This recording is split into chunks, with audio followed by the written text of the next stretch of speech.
Olá, meus queridos amigos, minhas queridas amigas. Estamos começando mais um programa Consolares, informativo que vai ao ar quinzenalmente às quartas-feiras, sempre às 20 horas, pelo nosso canal no YouTube. Esse programa é uma realização do Centro Espírita O Consolador de João Pessoa, na Paraíba. O, o programa tem por objetivo principal tratar de temas diversos, observados sob a luz da doutrina espírita, através de entrevistas com estudiosos e membros do movimento espírita de todo o Brasil. Interaja conosco pelo nosso site e assista os nossos vídeos. Inscreva aí nosso canal no YouTube e não esqueça de dar o like e de compartilhar. Acesse as nossas redes sociais, pelo Instagram e pelo Facebook, que está aí na sua tela. Hoje nós vamos tratar do tema Espiritismo e Cidadania, do intelecto à ação transformadora.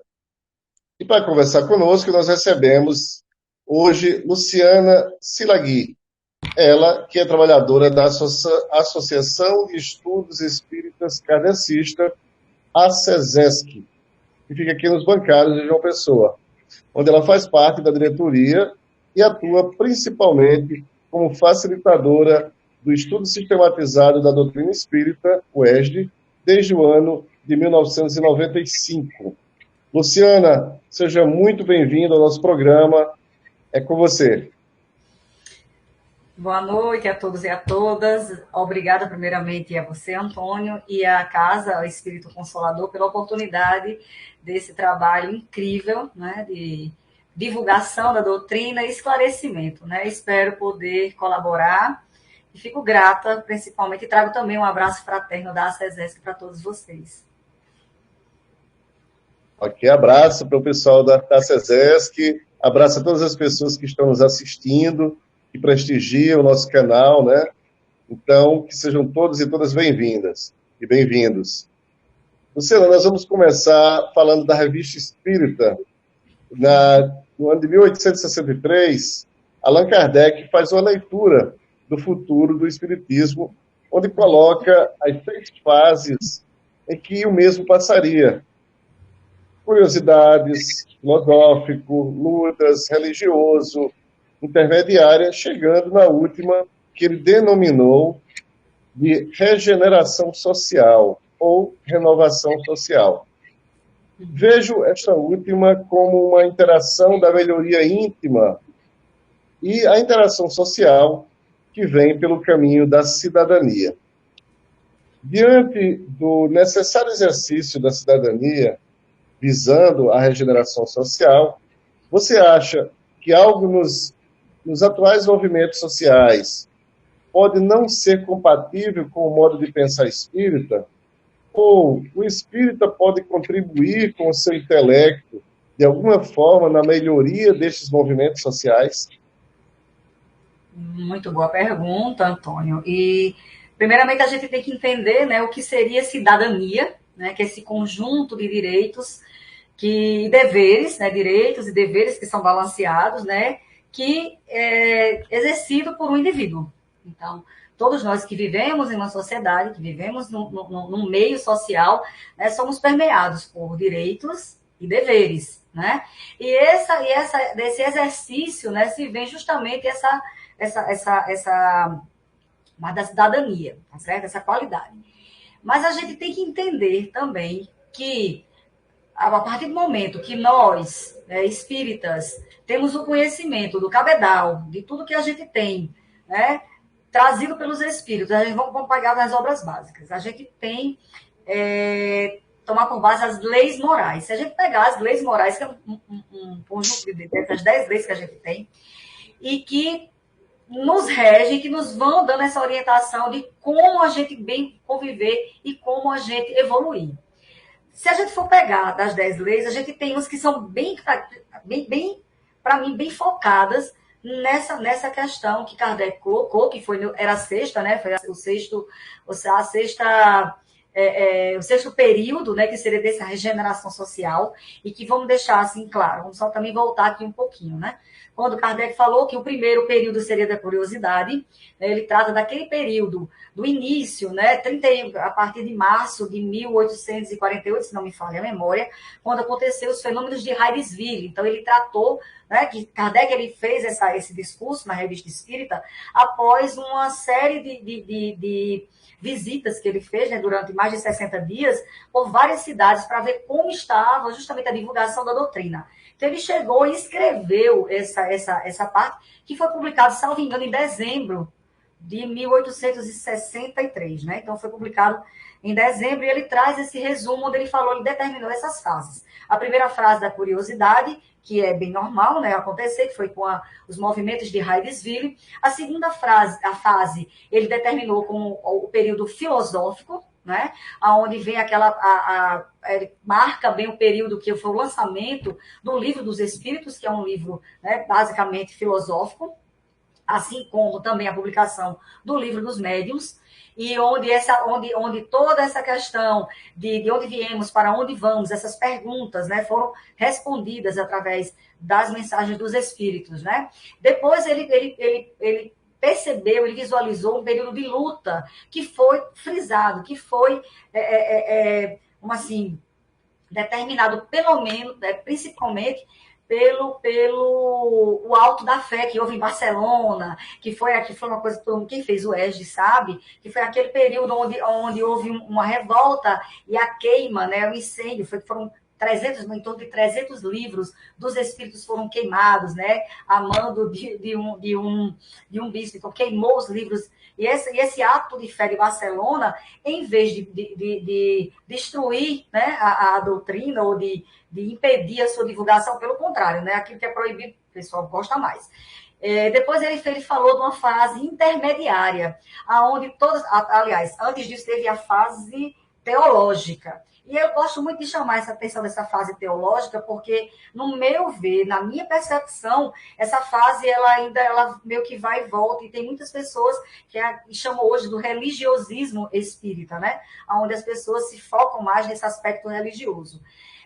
Nessa fase intermediária, Kardec vislumbrou aonde todas essas outras fases iriam estar, né, mais prementes, iriam estar, vamos assim, mescladas. E a última fase, que ele falou e que ele descreveu essa fase, que seria essa fase de regeneração social, falou Kardec, que seria em torno do século XX.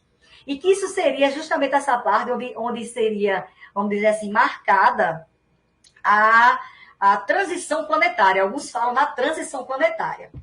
Aí você perguntou se você acha que esses movimentos sociais que nós temos hoje, não sei se você quer levar em nível Brasil ou nível, né, universal, se eles têm a ver com tudo que a doutrina espírita fala.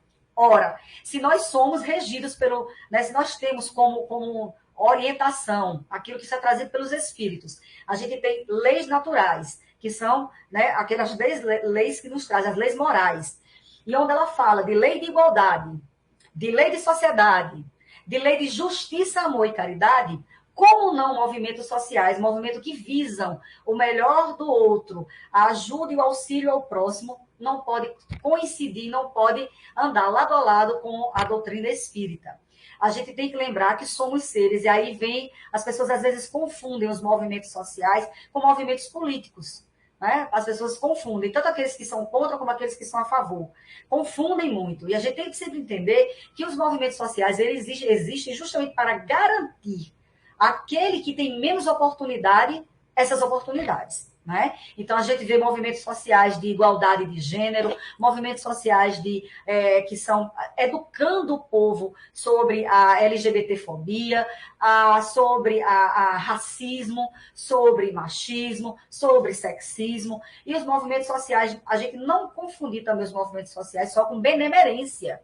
Porque a benemerência, ela tem, e a gente aí é que deve fazer você doar um pão, a você matar a fome de muitos. Mas os movimentos sociais, eles vão um pouco além disso aí. E não foge, pelo contrário. A doutrina espírita, ela coaduna com isso aí. Óbvio que tudo isso dentro dessas fases que Allan Kardec colocou e que, infelizmente, ao meu ver, inclusive a gente, quando faz uma análise um pouco mais, a gente vê que estacionou um pouco, até pelo movimento espírita, né? Às vezes existem, a gente sabe que há uma diferença entre doutrina espírita e o que é movimento espírita. O movimento espírita ele é feito pelos seus participantes, pelos seus membros. Somos imperfeitos ainda, e a gente traz uma bagagem de conhecimentos dessa e de outras vidas. A gente traz uma bagagem de ética ou não ética, a gente traz uma bagagem de conceitos de vida. Às vezes a gente nem era espírita de nascença, ou seja, dessa encarnação a gente não teve uma evangelização infantil, a gente não teve tivemos acesso a outras religiões e outros pensamentos, não é? Então a gente traz tudo isso para o movimento espírita. Então às vezes a gente quer mudar a doutrina, a gente quer adequar os nossos pensamentos, a gente esquece que os espíritos nos instruíram, não é o que Kardec nos instruiu, são os espíritos. Kardec foi o codificador, não é? Às vezes as pessoas já sabem porque você é kardecista. Eu digo, não, eu sou espírita, eu sigo os espíritos, né? Kardec foi o meu codificador, foi o nosso codificador da doutrina, e a gente deve a ele a nossa admiração, o nosso respeito, mas a doutrina dos espíritos, ele nos codificou, não é? Então, esses movimentos sociais, eles têm tudo a ver com a doutrina espírita, não é? Nessa linha, Luciana, você já colocou a definição, né, do que é cidadania, o que é ser cidadão, que ele tem os direitos civis em relação ao Estado, mas também tem, igualmente, os deveres, né, para com a sociedade, para com o Estado. Com base nesse conceito, e aí analisando, fazendo um paralelo com a questão 877 do Livro dos Espíritos, onde os Espíritos nos ensinam, entre outras coisas, que a vida social dá direitos e impõe deveres recíprocos. Então, eu gostaria que você nos falasse um pouco da significação dessas orientações dessa questão 877 nos dias atuais, contextualizando, né, para a gente essa questão. Pois bem, Antônio, é bem interessante, né? A pergunta 877, para a gente deixar bem claro, ela fala o seguinte: da necessidade que o homem tem de viver em sociedade, nascem-lhe as obrigações especiais? A resposta dos espíritos. Certo? E a primeira de todas é a de respeitar o direito de seus semelhantes. Gente, essa resposta, só essa primeira frase da resposta, né? Já inclusive, eu me arrepio inteira em lê-la, porque essa é a regra de ouro, né? Você fazer pelo outro aquilo que você quer que faça com você. Então, de certo, e a primeira de todas é respeitar o direito dos outros. Aquele que respeitar esses direitos procederá sempre com justiça. Aquele que respeita esse direito procede com justiça, né? No vosso mundo, os espíritos complementam. Porque a maioria dos homens não pratica a lei de justiça, cada um usa de represálias. Essa a causa da perturbação e da confusão em que vivem as sociedades humanas. A vida social outorga direitos e impõe deveres recíprocos. E é bom a gente trazer, eu gosto muito de realmente contextualizar, e há quem diga que tem que fazer um novo, né? Tem umas pessoas aí que ficam, eu acho que tem que fazer um novo livro dos espíritos, eu acho que tem perguntas que estão ultrapassadas, acho que tem coisa nova para perguntar. Concordo. Eu acho que não fazer um novo livro dos espíritos, mas a gente complementar. E são complementares. Existem obras, só de Chico Xavier a gente tem mais de 400 obras complementares. Às vezes é que as pessoas não conseguem nem ler, nem estudar, nem internalizar para conseguir externalizar o que já nos trouxeram, não é? Porque a gente tem aqui um cabedal só com quantas perguntas do Livro dos Espíritos para a gente ler, para a gente entender, compreender e praticar, que é o mais difícil, né? Mas a pergunta, quando ela diz isso, aí eu gosto de trazer para coisa prática, para o dia a dia. E é muito atual. Vamos lá, vamos trazer para o exemplo do que nós estamos passando agora, nesse momento pandêmico. A gente está vivendo uma turbulência, né, planetária. E olhe, não é apocalipse, até porque a gente estuda isso, quem for estudar vai estudar a Gênese, né? Vai ler céu e inferno, que vai entender que fim do mundo não é essa a visão espírita, as explicações dos espíritos e a orientação, as instruções nos trazem perfeitamente que a história do mundo acabar não é a nossa convicção, nem a nossa realidade espírita. Mas a gente sabe que a gente está passando por transformações. E a sociedade está chamando a gente para se transformar.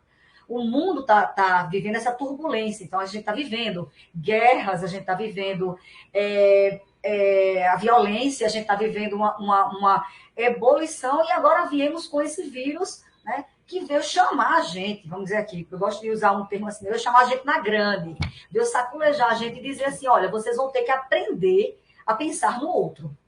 Vocês vão ter que aprender, né, a respeitar esse direito do outro. E qual é o direito do outro? É o direito à vida.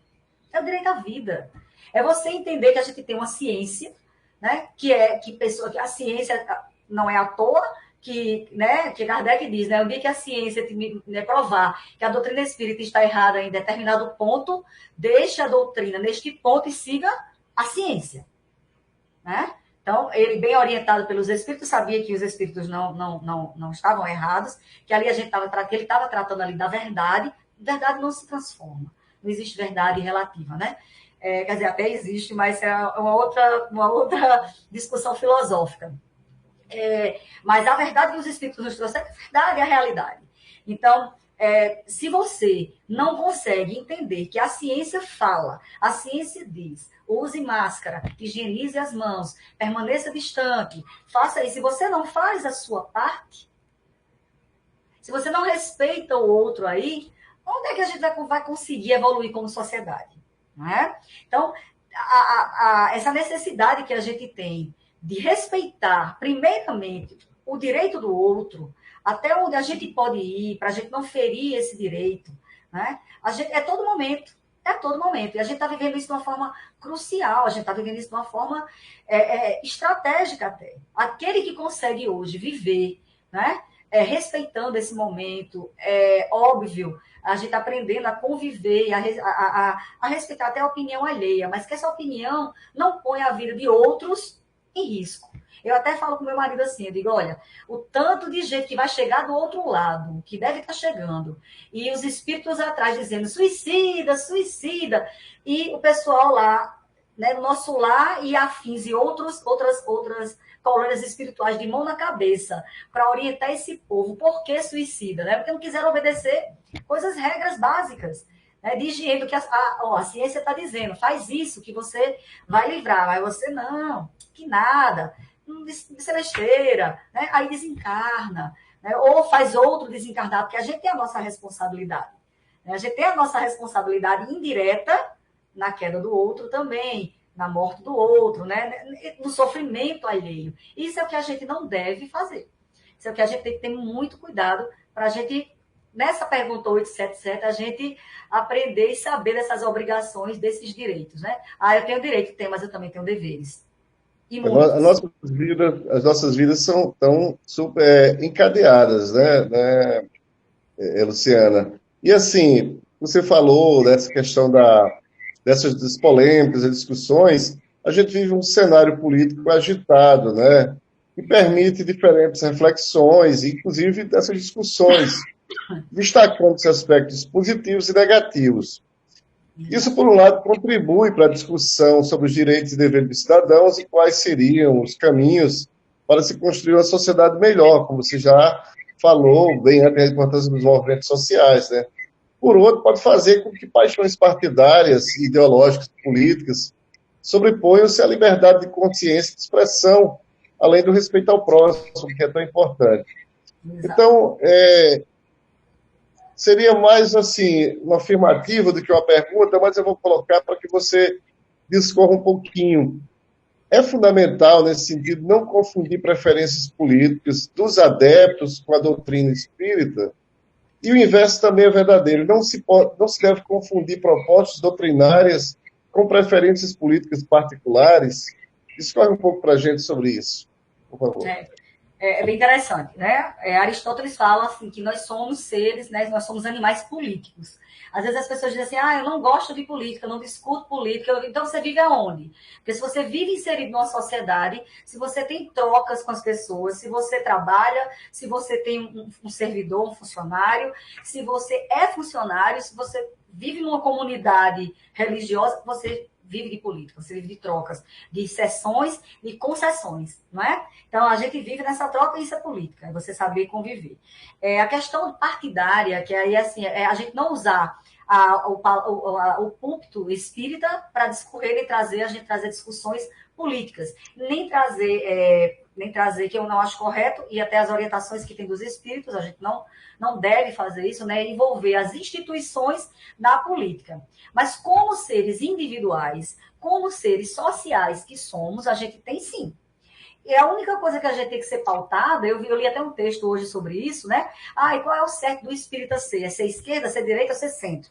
A gente tem que ser ético. Eu vi uma resposta de um espírita, de um confrade, que diz assim, a gente tem que ser ético. E aí, onde é que está? A gente tem que trazer também no nosso consciência quem é o nosso modelo e guia. Quem é o nosso modelo e guia? Não é? Nosso modelo e guia, segundo os próprios espíritos, é quem? Jesus. Aí a gente vai pensar assim, como Jesus agiria em determinada situação. Jesus foi um dos maiores, você falou sobre movimentos sociais, Jesus foi um dos maiores líderes de movimento social. Jesus mandava as pessoas dividir sua riqueza, né? Jesus multiplicou os pães para acabar com a fome. Jesus multiplicou os peixes, né? E Jesus, num casamento, para não haver vamos dizer assim, por questões dos costumes da época, né? Jesus não deixou com que o noivo passasse uma vergonha social e transformou água em vinho. Né? Então, Jesus ele foi um homem em que movimentos sociais, as pessoas enjeitadas, Jesus abraçava as prostitutas no sentido não pejorativo, mas no sentido mais humano, de amor. Né? Maria de Magdala, ele fez a mulher a maior para mim, no meu entendimento, né? Eu sou quem me conhece, em várias palestras eu sempre cito ela, porque para mim é uma das maiores transformações que existe humana. Então, Jesus foi um grande, né, promotor dos direitos sociais. E Jesus foi um homem político. Mas Jesus em nenhum momento usou espada. Pelo contrário, quando Pedro quis desembaiar a espada, né, e feriu um soldado, o que foi que ele disse? Pedro, embainha a tua espada. Então, assim, os discursos violentos, discursos onde se usa violência, a gente tem que ter o bom senso e pensar. Eu, como espírita, com tudo que eu aprendo, onde eu sei da lei da reencarnação, eu sei que eu hoje estou bem, hoje eu não cometo crimes, vamos dizer assim, mas quem fui eu ontem? Quem fui eu ontem? Quem foi o meu irmão ontem? Meu pai, minha mãe, meu filho, não é? Quem somos nós? Se a gente tem essa convicção da vida pretérita e da vida futura, como é que eu posso desejar a morte de um bandido? Bandido bom é bandido morto. Será que esse discurso, me perdoe usar esse discurso, mas será que esse discurso é condizente com a nossa convicção da reencarnação? A nossa reencarnação, a nossa convicção de lei de justiça, amor e caridade? Será, onde está a lei de amor se eu desejo a morte de um irmão? Se eu não consigo entender a recuperação do outro? Será? Então a gente tem que pensar justamente a palavra que de peso é ética. Eu posso ser uma pessoa vamos dizer, pensamentos políticos de direita, porém tem pessoas boas na direita. Né? Tem pessoas que têm bons pensamentos, como também tem pessoas de esquerda, vamos dizer assim, que têm maus pensamentos e mau proceder. Pessoas de centro também. Então, assim, o que a gente tem que ter é um comportamento ético. É um comportamento ético. Óbvio, aí eu vou falar pessoal, né, questão íntima, né, eu vou para aquilo onde o meu pensamento de igualdade social, de ajuste social, da gente realmente promover uma justiça social justa, né, de trazer os diferentes que a gente possa ajudar, principalmente a quem tem mais dificuldade, eu tendo para um lado. Eu vou tender sempre para aquele lado onde eu percebo que vai, né, vamos dizer assim, satisfazer essas minhas expectativas. Mas não significa dizer que A ou B ou C é que está o certo. A gente tem que prestar atenção nos discursos de respeito ao próximo, né? De respeito. Imagina uma pessoa chega para você e diz, fulano desencarnou, e eu respondo para você, mas todo dia morre gente. Né? Minha mãe morreu, minha mãe desencarnou de Covid. Poxa, fazer o quê? Eu não sou coveiro. Então, assim, isso é de uma dureza, e a gente aplaudir certas coisas, certos comportamentos, é muito complicado. É muito complicado para nós espíritas, né? Para nós que nos esforçamos E tem uma frase de Gandhi, também através desse estudo, eu tive a oportunidade de conhecer, né? Que assim, já dizia ele, que o mínimo que devemos fazer na Terra é tentar fazer o máximo. É o mínimo que a gente pode tentar fazer, é fazer o máximo. Então, como eu posso tentar fazer o máximo se eu vou com esse ódio, com essa divisão, né, com essa guerra social e achar que movimentos sociais é coisa de gente que não tem o que fazer, né? Poxa, nós espíritas, a gente está o tempo inteiro nas nossas campanhas fraternas, né? Nas nossas as visitas aos presídios, a evangelização de presos, né? A evangelização de pessoas que estão em comunidades.